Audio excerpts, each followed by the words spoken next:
हाल ही में हुई राज्यों में करारी हार से इंडी गठबंधन सबक लेने के बजाय मोदी को घेरने में जुट गया है। वहीं बीजेपी अपने 2024 के अभियान में जुट गई और जनता को विकसित भारत की गारंटी दे रही है। आज देश में एक ही गारंटी चलती है। किसकी गारंटी चलती है? मोदी की गारंटी। आज देश ही नहीं, दुनिया में मोदी की गारंटी चलती है। मेरे भाई और बहनों, कांग्रेस ने बहुत झूठ बोला कि आपदा हुई, मदद नहीं की। जब देश ने मन बना लिया है कि फिर एक बार ये रिपोर्ट कार्ड की राजनीति आज के समय में जनता इसके ऊपर विश्वास करती है और इसीलिए दुनिया में अब यह स्थापित हो गया है कि मोदी की गारंटी पूरे होने की गारंटी है। इसको हमको समझ लेना चाहिए।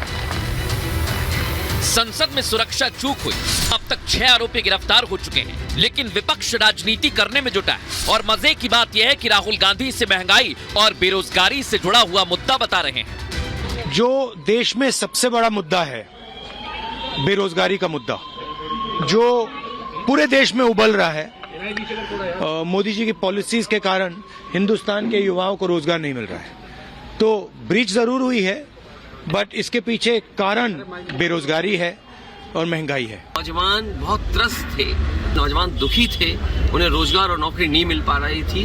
इसी वजह से गूंगी बहरी सरकार को जगाने के लिए वो नौजवान लोकसभा में कूद गए। संसद में सुरक्षा चूक गंभीर मसला है। इस मामले में राजनीति से ऊपर उठकर देखने की जरूरत है। इतना ही नहीं, विपक्ष 3 राज्यों में चुने गए मुख्यमंत्री का भी अपमान करने में जुटा है।